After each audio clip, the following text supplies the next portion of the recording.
कि ना उस पुरुष के मन में गणिका ने घर बना रखा था। धिक्कार है उस स्त्री को, धिक्कार है उस व्रत को, नौकर को, धिक्कार है उस काम को जो किसी को नहीं छोड़ता। बोले सबको धिक्कार क्यों दी? बोले स्त्री को तो इसलिए दी, मेरा जैसा राजा छोड़ के कोचवान से प्रेम किया। कोचवान को इसलिए धिक्कार दी, ऐसी पिंगला प्राप्त करके वेश्या से प्रेम किया। और काम को इसलिए धिक्कारा कि 3 लोक में किसी को नहीं छोड़ता। अपने को इसलिए धिक्कारा, आज तक मैं स्त्री के अधीन रहा। इत रीति समूह की प्रीति तजी, इस प्रकार का विचार करके समूह राजपाट की प्रीति को त्याग दिया। और बोले मन में, विक्रमादित्य ठीक कह रहा था, आज मेरे को ये सूझ रहा है। बस उस फल को खाया और नृप हो ये योगेश्वर ईश्वर चीना। भर्तृहरि जी ने उसी समय अपना जामा बदल दिया, अपना मन बदल दिया, अपना रूप बदल दिया और उसी समय जोगी बन गए। हे पुत्र, देख वो तो जोगी बन गए और तू क्या सोचता, जिनके पास 1 लाख राजा आते थे और दुनिया के कितने लाल हैं मैं गिन नहीं सकती। गोपी चंद 1 लाख राजा रे, निकट आवता मेरा राज दीवाना। और गोपी चंद 1 लाख राजा रे, निकट आवता मेरा राज दीवाना। और दुनी का लाल गिनत नहीं आई जी। कितने राजा और भाई भर्तृहरि जी के पास आते थे और उनके चरणों में बैठते थे, हाथ जोड़ के खड़े रहते थे। वो तो उन्होंने सारी हुक्माई, सारी राजपाट, सारी सेनाई छोड़ दी और मिनटों में वैराग्य हो गया।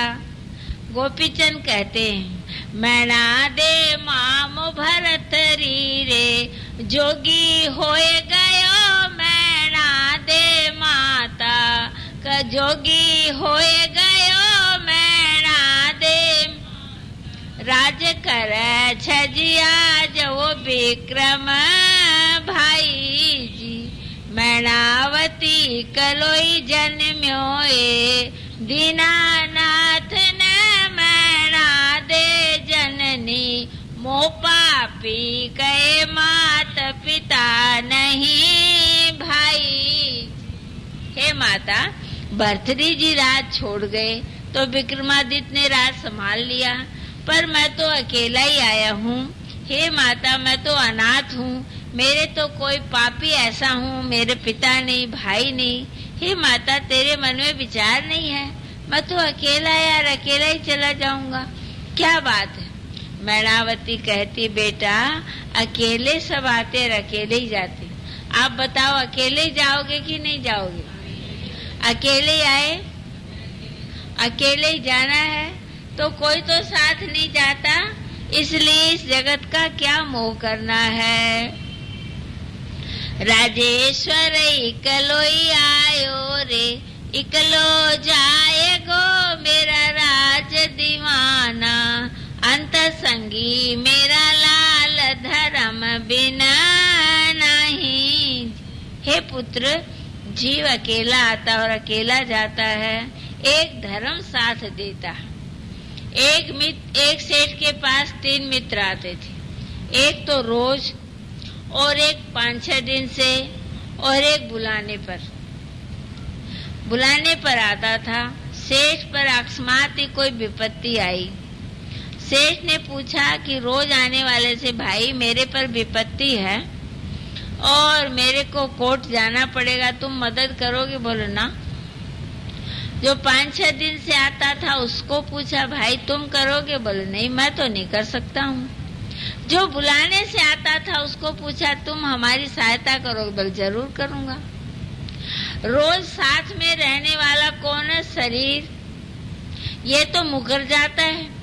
और 5-6 दिन से आने वालों के समान कुटुंबी परिवार, ये भी साथ नहीं देते। और बुलाने पर आने वाला कौन है? धर्म।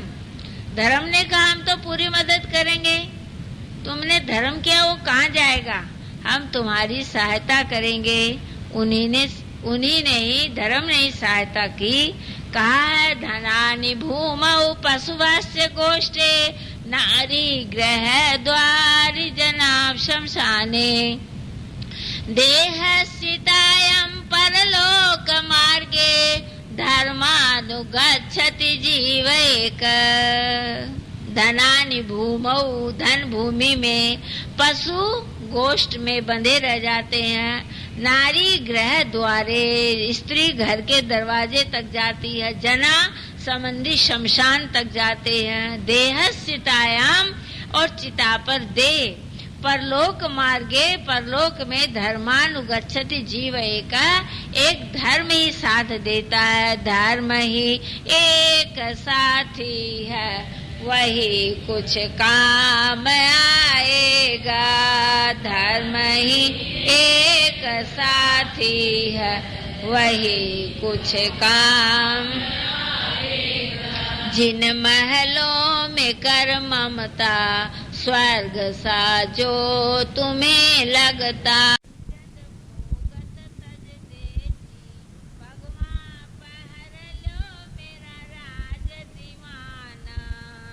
भोग रोग मेरा लाल जहर फल खाई। भोग क्या है? रोग देने वाले हैं। इंद्रियों के भोग सारे भारी रोग देने वाले। ताको कीजे हे मत श्रेय पथ तजरे, पाप अद्रिनाशन को ब्रज पाक शासन को, दाहे दोष घासन को मोक्ष सीखी सजरे। हो जो शांत भाव बीच। इंद्रियों के भोग सारे भारी रोग कौन सा? जन्म मरण का रोग देने वाले हैं, इसलिए उनका त्याग करो और श्रेय पथ श्रेय मार्ग का त्याग मत करो। पाप रूपी पहाड़ों को तोड़ देगा कौन? सतगुरु रूपी इंद्र का वज्र तोड़ देगा, और दोष रूपी घासों को जला देगा ज्ञान की अग्नि में। इसलिए हे भाई तू अब तो होश कर ले, हे बेटा अब तो आँख खोल ले।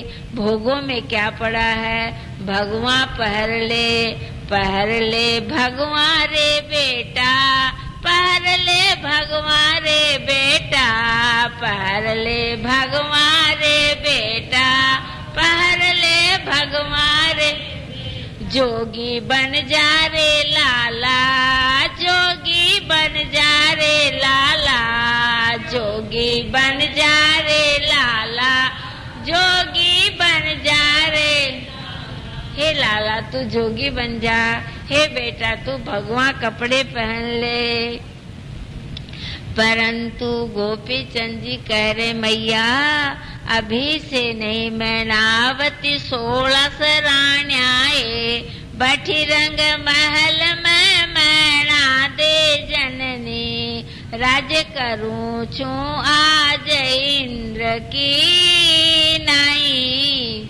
हे मैनावती 1600 रानी बैठी है महल में। एक पटरानी थी पाटम दे, और बोलो 1600 रानी, क्योंकि जगह जगह पर आक्रमण कर करके रानियों को ले आए, बच्चों के सहित रानियां आ गई। पहले के राजा के ऐसे ही होता था, जहाँ चढ़ाई करी, जहाँ परास्त कर दिया, वहाँ रानी आ गई, उनके बच्चे भी साथ आ गए।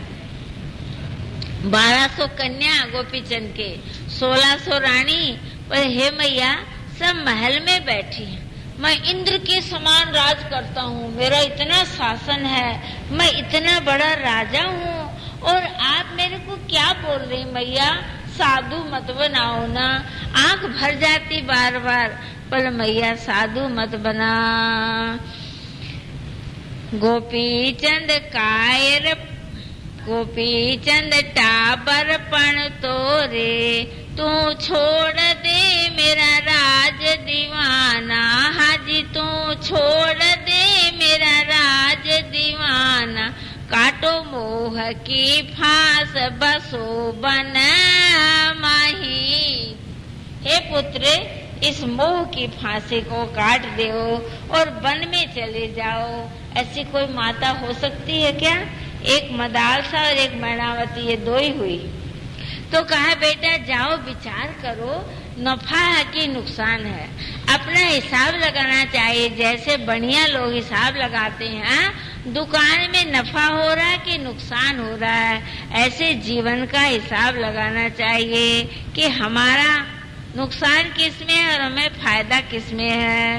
अब बिल्ली चूहे को मारती है तो खुश होते हैं, परंतु पाले हुए तोते को मार देती है तो दुखी होते हैं। इसी प्रकार मोह के कारण हम दुखी हो रहे हैं। जब विवेक हो जाएगा तो हम सुखी हो जाएंगे।